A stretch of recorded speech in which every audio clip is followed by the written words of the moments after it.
Bismillahirrahmanirrahim.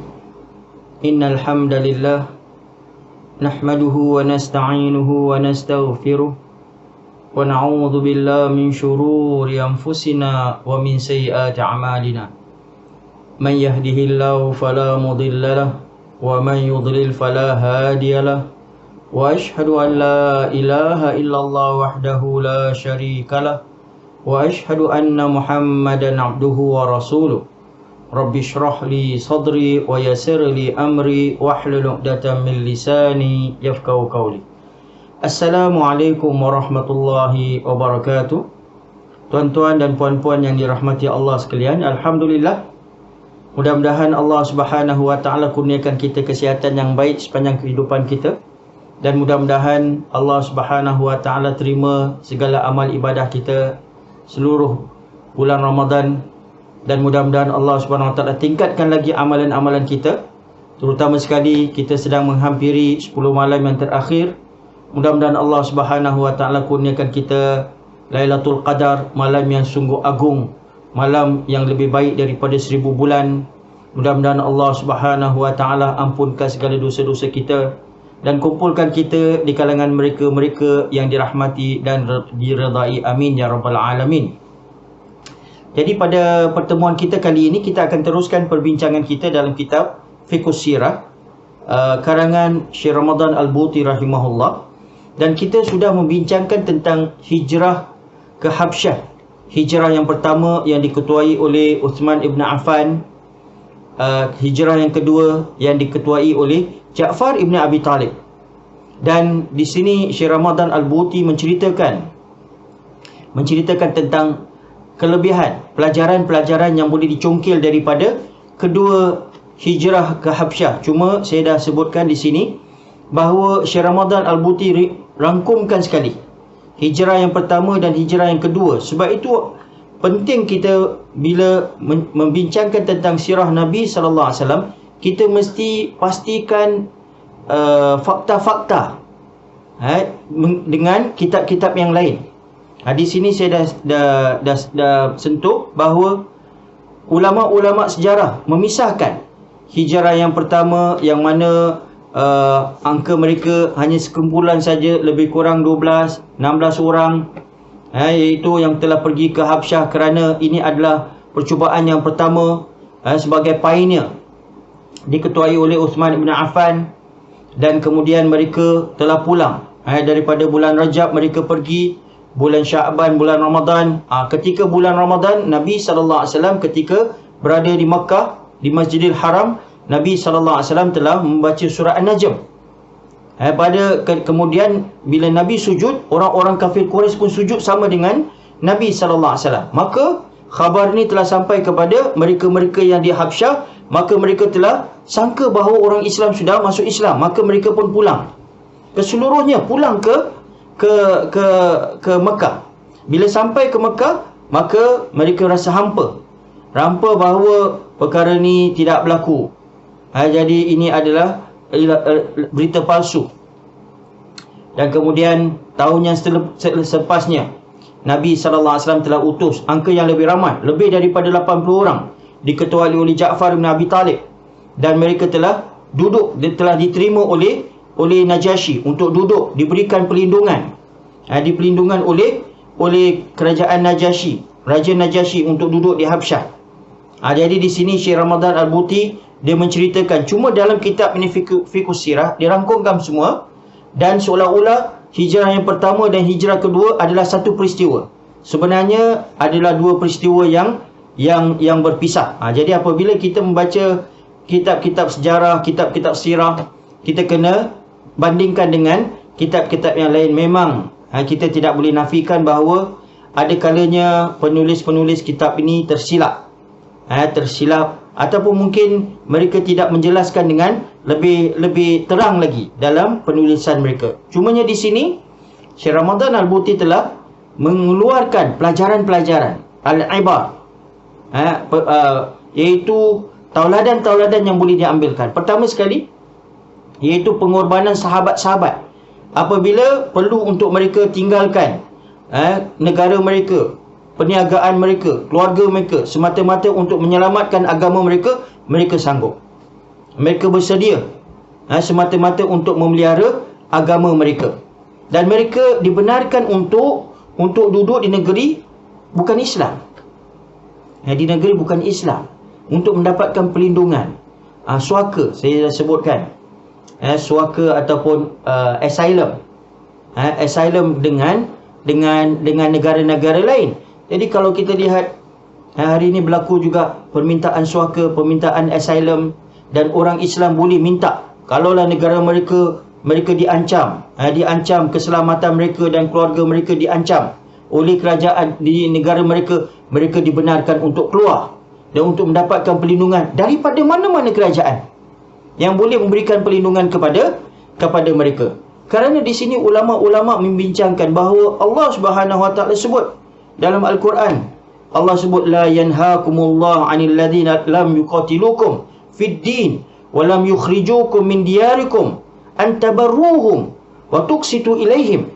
Iaitu Allah Subhanahu Wa Taala tidak melarang kamu untuk keluar, ataupun tidak larang kamu untuk berbaik-baik dengan mereka yang tidak berbunuh-bunuhan, tidak berperang dengan kamu.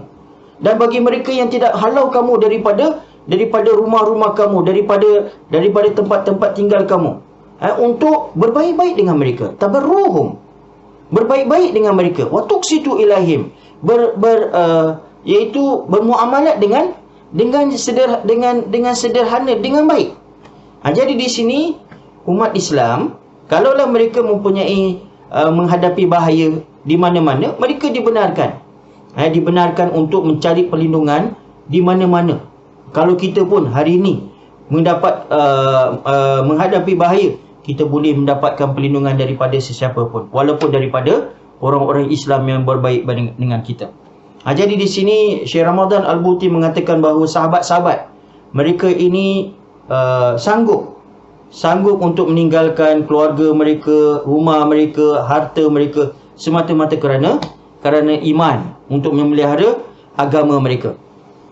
Dan kemudian yang kedua, dia menceritakan bahawa risalah para anbiya adalah sama.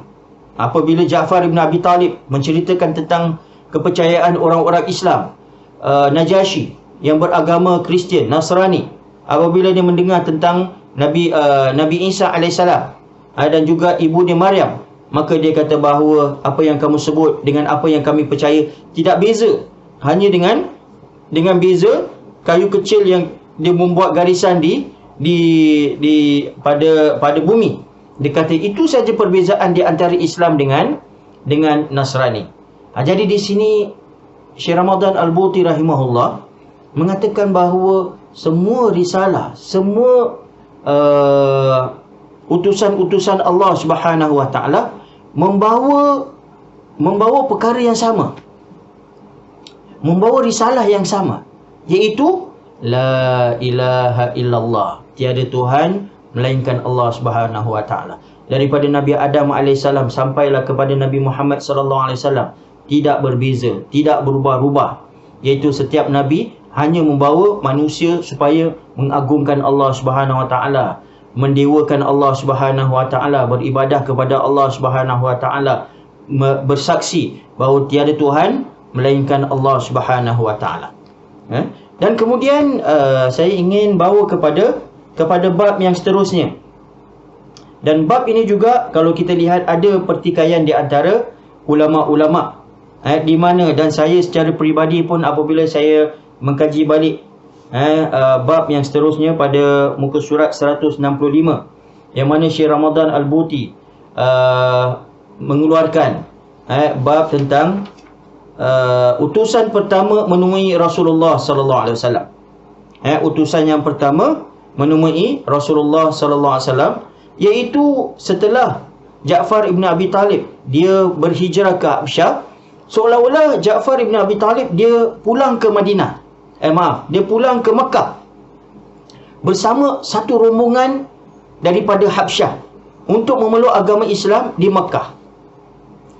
Jadi di sini Syekh Ramadan Al-Buti menceritakan ni, tapi saya cuba cari daripada kitab-kitab sejarah daripada kitab-kitab sirah Nabawiyah dan juga daripada sirah Ibnu Hisham. Saya cuba cari kisah ni, tak jumpa pula. Jadi satu kemusykilan, satu persoalan, daripada mana Syekh Ramadan Al-Buti dia mengeluarkan kisah ini. Kerana apa? Kisah ini juga mempunyai percanggahan dengan fakta sejarah. Jadi saya akan bincangkan sedikit dan saya akan bacakan daripada kisah ini. Jadi bagi sesiapa yang ada kitab ini, bolehlah kita sama-sama kita kaji kitab ini dan kita baca sama-sama pada muka surat 165. Dan saya juga rujuk kepada kitab asal dan sama juga seperti mana yang diterjemahkan dalam kitab ini, iaitu utusan pertama menemui Rasulullah sallallahu alaihi wasallam, iaitu dalam keadaan dan suasana yang pahit yang dihadapi oleh Rasulullah dan sahabatnya. Satu perutusan dari luar Mekah telah datang menemui Rasulullah sallallahu alaihi wasallam dengan tujuan hendak mempelajari Islam secara dekat. Jadi di sini Syekh Ramadan Al-Buti mengatakan bahawa apabila Ja'far bin Abi Talib dia berhijrah ke Habsyah, dia berdakwah juga. Berdakwah di sana, dan ada kumpulan yang ingin memeluk agama Islam. Jadi Ja'far telah membawa mereka, mewakili mereka untuk bawa mereka daripada Habsyah ke Mekah, untuk mereka memeluk agama Islam, bersyahadah bersama dengan Rasulullah sallallahu alaihi wasallam. Perutusan ini seramai 12 orang itu adalah pemeluk agama Nasrani negara Habsyah yang telah mengiringi Ja'far ibn Abi Talib sekembalinya daripada sana. Iaitu Ja'far ibn Abi Talib, dia di sini Syekh Ramadan Al-Buti telah kata bahawa dia pulang daripada Habsyah. Cumanya dalam segi fakta, ulama-ulama sejarah mengatakan bahawa Ja'far ibn Abi Talib tidak pulang daripada Habsyah sampailah kepada 7 Hijrah, awal 7 Hijrah. Maksudnya daripada 6 tahun selepas Nabi sallallahu alaihi wasallam diangkat sebagai rasul. Kerana 5 tahun selepas diangkat sebagai rasul, Uthman bin Affan telah berhijrah ke Habsyah, kemudian dia pulang. Pada 6 tahun selepas Nabi menjadi rasul, Ja'far bin Abi Talib pula pergi ke Habsyah, berhijrah ke Habsyah. Dan ulama-ulama sejarah mengatakan hanya pada 7 Hijrah saja. 7 Hijrah maksudnya selama berapa tahun Ja'far bin Abi Talib duduk dekat Habsyah, iaitu daripada tahun 6 sampai tahun 13. Iaitu 6, 13 dalam 7 tahun. Tambah lagi 7 tahun Hijrah, 14 tahun barulah Ja'far bin Abi Talib pulang ke Mekah. Tetapi di sini Syekh Ramadan Al-Buti kata Ja'far bin Abi Talib balik ke Mekah. Jadi wallahu a'lam, saya pun tak jumpa fakta ni. Dia bercanggah dengan fakta. Dan ulama-ulama mengatakan bahawa Ja'far bin Abi Talib dia pulang pada 7 Hijrah, dan kemudian Nabi sallallahu alaihi wasallam melakukan hijrah qada, umrah qada, umrah qada, dan kemudian Ja'far bin Abi Talib syahid tak lama kemudian dalam peperangan Mu'tah. Jadi sebab itu dalam masalah sejarah Nabi sallallahu alaihi wasallam banyak perkara-perkara yang dipertikaikan. Ada yang perkara-perkara yang dikatakan sebagai hadis-hadis yang dhaif. Hadis-hadis yang dhaif tak ada masalah untuk kita terima selagi mana tidak bercanggah dengan fakta-fakta sejarah. Kerana dalam bab sejarah kita boleh terima hadis-hadis dhaif. Tetapi kalaulah perkara itu bercanggah dengan fakta sejarah, itu perkara lain. Jadi di sini Syekh Ramadan Al-Buti rahimahullah, dia kata bila mereka bersemuka dengan Nabi Muhammad sallallahu alaihi wasallam dan melihat budi pekerti serta tingkah lakunya di samping mendengar beberapa potong ayat dari Al-Quran, dengan tidak berlengah lagi mereka terus memeluk agama Islam. Bila saja berita ini sampai ke pengetahuan Abu Jahal, ia meluru datang menemui perutusan tadi sambil berkata, belum pernah kami lihat perutusan yang dungu seperti kamu ini. Kamu dikirim untuk menyiasat tentang orang ini. Belum sempat kamu meletak punggung ke lantai, sudah beriman dengannya." Serentak mereka pun menjawab, "Selamatlah kamu. Kami tidak mahu mengikut jejak langkah kamu. Kami mempunyai pendirian kami sendiri. Dan ikutlah apa yang kamu mahu. Kami tidak mahu melepaskan peluang kebajikan ini." Ada lagi satu perkara adalah peristiwa ini bersangkut paut dengan Abu Jahal.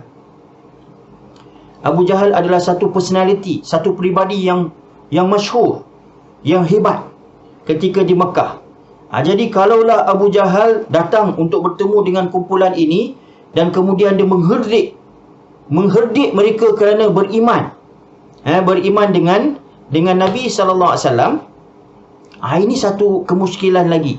Daripada mana pula kisah ni? Kenapa pula kisah ni yang sungguh masyhur, yang bersangkut paut dengan Abu Jahal, tidak pula terdapat dalam Sirah Ibn Hisham?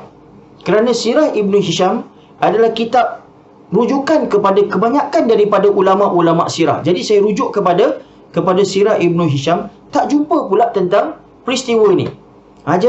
Jadi pertama sekali, sejarah mengatakan bahawa Ja'far ibn Abi Talib, dia pulang balik ke Mekah setelah pada 7 Hijrah, 14 tahun selepas dia berhijrah. Duduk lama. Dekat Habsyah.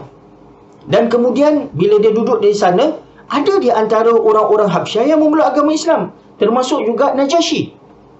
Najasyi juga masuk Islam. Cumanya Najasyi bila masuk Islam, keislamannya tidak terselah, tidak nampak.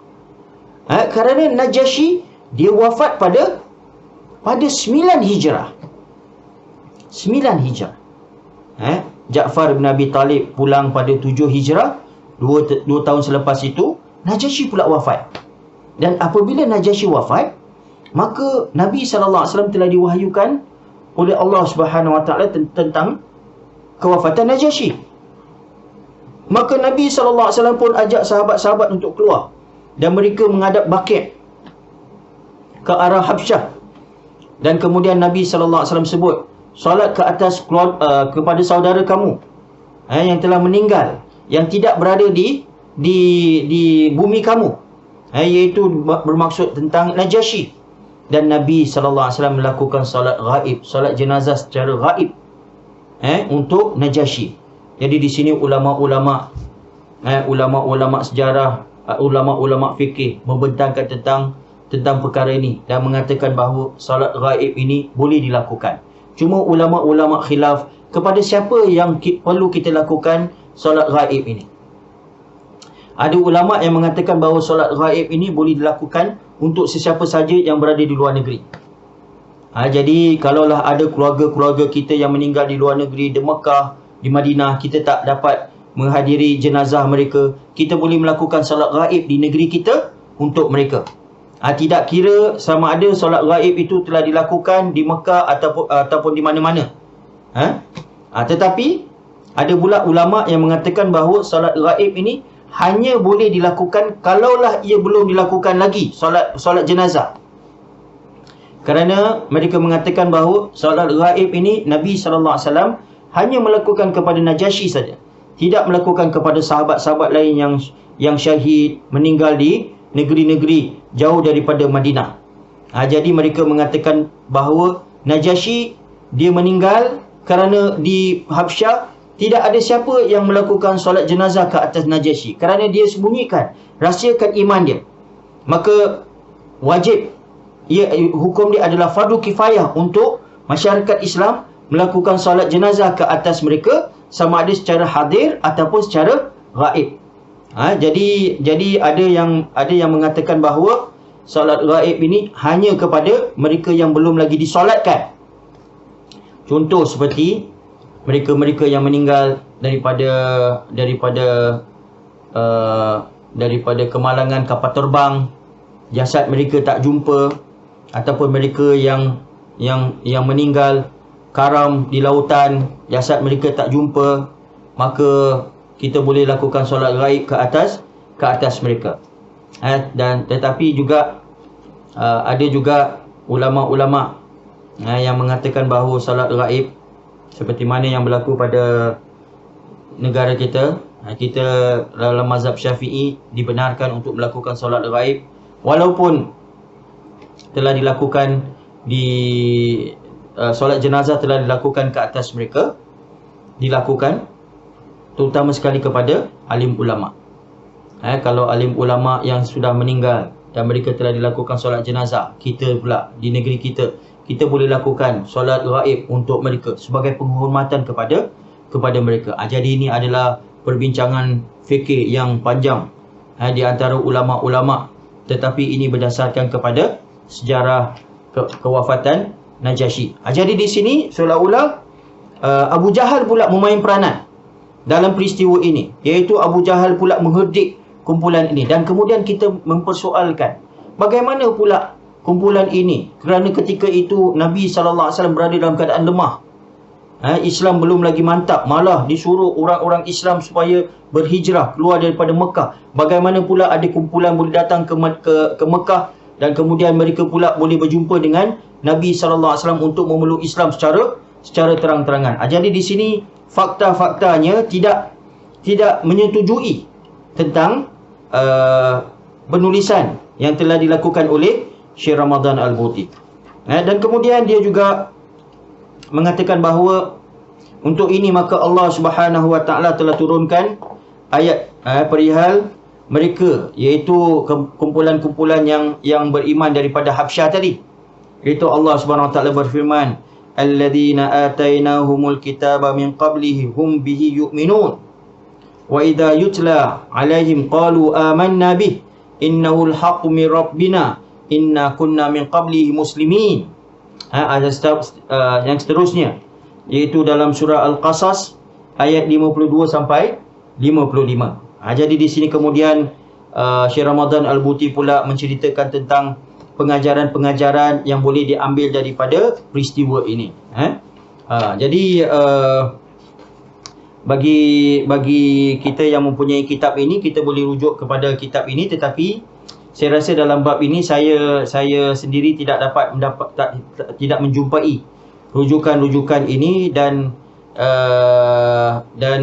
juga fakta yang berlaku dalam kisah ini saya rasa bercanggah dengan fakta yang ada dalam kitab-kitab sejarah. Dan wallahu alam. Wallahu alam, tidak dinafikan ada beberapa kesilapan dalam kitab ini. Tetapi matlamat daripada kitab ini adalah untuk kita mencongkil, mengambil iktibar, mengambil pelajaran daripada peristiwa-peristiwa daripada sejarah Rasulullah sallallahu alaihi wasallam. Jadi insya-Allah selepas ini kita pula akan masuk berterusan. Jadi kalau seolah-olah bercanggahan, Ja'far bin Abi Talib seolah-olah selepas itu duduk di Mekah, maksudnya topik yang selepas ini iaitu tahun berkabung, tahun perkabungan. Perkabungan maksudnya Amul Huzni. Amul Huzni iaitu tahun yang sedih, iaitu peristiwa tentang kewafatan isteri Nabi SAW Khadijah dan juga pakciknya Abu Talib. Jadi peristiwa ini kita akan bincangkan dalam pertemuan kita yang akan datang. Dan kita akan bincangkan pengajaran-pengajaran yang boleh kita ambil daripada peristiwa ini, iaitu dua orang yang sangat penting, memain peranan yang sangat besar dalam kehidupan Nabi sallallahu alaihi wasallam. Jadi mereka wafat dan ini berlaku pada 10 tahun selepas Nabi sallallahu alaihi wasallam diangkat sebagai seorang rasul. Jadi mudah-mudahan Allah Subhanahu Wa Taala memberikan kita kesihatan yang baik. Mudah-mudahan Allah Subhanahu Wa Taala berikan kita kefahaman tentang sejarah Nabi sallallahu alaihi wasallam lebih mendalam lagi, dan juga mudah-mudahan Allah Subhanahu Wa Taala kurniakan kita ganjaran yang sebaik-baiknya atas usaha kita untuk meningkatkan ilmu kita. Mudah-mudahan Allah juga hapuskan dosa-dosa kita dan kumpulkan kita di kalangan mereka-mereka yang dirahmati dan diridai. Amin ya rabbal alamin. Sampai kita bertemu sekali lagi minggu depan untuk membincangkan tentang sejarah manusia yang teragung, manusia yang paling mulia di sisi Allah Subhanahu Wa Taala, dan mudah-mudahan Allah Subhanahu Wa Taala dapat kumpulkan kita bersama baginda. Mudah-mudahan juga Allah campakkan kasih kita kepada Rasulullah sallallahu alaihi wasallam, yang mana Nabi sallallahu alaihi wasallam telah bersabda, al-mar'u ma'a man ahab, seseorang itu akan bersama dengan mereka yang dia kasihi. Mudah-mudahan kecintaan kita kepada Rasulullah sallallahu alaihi wasallam dapat membawa kita untuk dikumpulkan bersama Rasulullah sallallahu alaihi wasallam di alam akhirat. Amin ya rabbal alamin. Sehingga kita bertemu sekali lagi. Wabillahi taufiq wal hidayah. Wassalamualaikum warahmatullahi wabarakatuh.